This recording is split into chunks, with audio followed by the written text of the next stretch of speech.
வெளிநாடொன்றில் வெள்ளம் மற்றும் நிலச்சரிவில் சிக்கிய பலர் பலி. பிரேசிலில் ஏற்பட்ட வெள்ளம் மற்றும் நிலச்சரிவில் சிக்கி இதுவரை 179 பேர் உயிரிழந்துள்ளதாக அந்த நாட்டு ஊடகங்கள் செய்தி வெளியிட்டுள்ளன. பிரேசிலின் தெற்கு மாகாணமான ரியோ கிராண்டி டுல் சுல் நகரில் கடந்த மே மாதம் முதல் பருவமழை கொட்டி தீர்த்து வருகிறது. இந்த நிலையில் குறித்த நகரின் பல்வேறு பகுதிகளில் வெள்ளப்பெருக்கு மற்றும் நிலச்சரிவு ஏற்பட்டுள்ளது.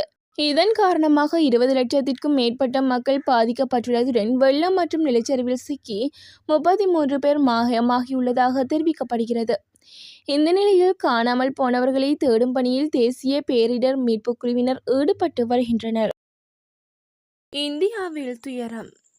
இந்தியாவின் உத்தரப்பிரதேச மாநிலத்தில் இடம்பெற்ற மத சடங்கில் கலந்து கொண்டவர்களின் எண்ணிக்கை கட்டுக்கடங்காத நிலையில் அந்த சடங்கில் ஏற்பட்ட நெரிசலில் சிக்கி பெண்கள், குழந்தைகள் என 107 பேர் உயிரிழந்துள்ளதாக அந்த நாட்டு ஊடகங்கள் தெரிவிக்கின்றன. உத்தரப்பிரதேச மாநிலம் ஹத்ராஸ் மாவட்டத்தில் உள்ள பொல்ராய் கிராமத்தில் இன்று இடம்பெற்ற இந்த மத சத்சங்கம் நிகழ்ச்சியிலே இந்த துயர சம்பவம் இடம்பெற்றுள்ளது. நிகழ்ச்சி முடிந்து மக்கள் புறப்பட்ட போது கடும் நெரிசல் ஏற்பட்டது. ஒருவரை ஒருவர் முண்டியடித்து சென்றபோது பலர் கீழே விழுந்துள்ளனர். நெரிசலில் சிக்கி 23 பெண்கள், 3 குழந்தைகள், ஒரு ஆண் என 27 பேர் சம்பவ இடத்திலே உயிரிழந்தனர். மேலும் ஏராளமானோர் பலத்த காயமடைந்தனர். அவர்கள் உடனடியாக மருத்துவமனைக்கு அனுப்பி வைக்கப்பட்டனர். மருத்துவமனையில் சிகிச்சை பலனின்றி அடுத்தடுத்து பலர் உயிரிழந்து உள்ளனர். அடுக்குமாடி கட்டிடத்தில் எரிவாயு வெடிப்பில் ஒருவர் பலி. ரஷ்யாவில் அடுக்குமாடி கட்டிடம் ஒன்றில் எரிவாயு வெடிப்பில் ஒருவர் கொல்லப்பட்டார். மத்திய ரஷ்யாவின் ஸ்டில்மக் நகரிலுள்ள ஒரு பகுதியாகும். இங்குள்ள அடுக்குமாடி கட்டிடம் ஒன்றில் திடீர் எரிவாயு வெடிப்பு நிகழ்ந்துள்ளது. இந்த வெடிப்பில் ஒருவர் சம்பவ இடத்திலே பலியானார். மேலும் 7 பேர் காயமடைந்தனர்.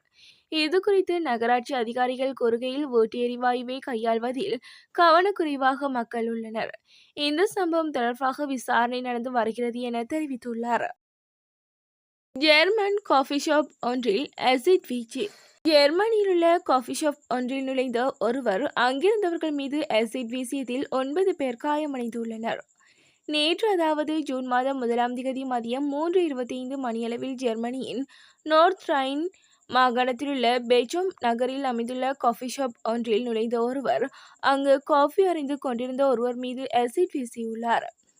அசிட் வீசப்பட்ட நபர் படுகாயமடைய பணிப்பெண் ஒருவர் மற்றும் காஃபி ஷாப்புக்கு வந்த ஒரு பெண் மீதும் அசிட் பட்டுள்ளது.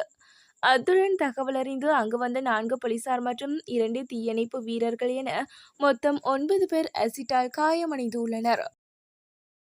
ஆயிரக்கணக்கான வடகொரிய துருப்புக்களை களமிறக்கும் புதின்.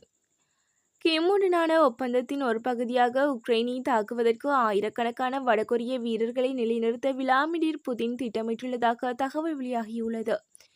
கொரிய போரில் அதன் செயற்பாடுகள் அடிப்படையாக கொண்ட பியாங்யாங் தனது சொந்த நிலத்தடி போர் கோட்பாட்டை உருவாக்கியுள்ளது. கிம் இல் சுங் தனது இராணுவத்தை உருவாக்க உத்தரவிட்டிருந்தார். வடகொரியாவுக்கும் தென்கொரியாவுக்கும் இடையில் நீண்டு கொண்டிருக்கும் அந்த சுரங்கங்கள் 1970 கண்டுபிடிக்கப்பட்டது. கொரியாவின் இந்த நிலத்தடி போர்நுட்பங்கள் மேற்கத்திய அணு ஆயுதங்கள் தாக்குதல்களின் நெருக்கடி சூழலில் உருவாக்கப்பட்டமை குறிப்பிடத்தக்கது.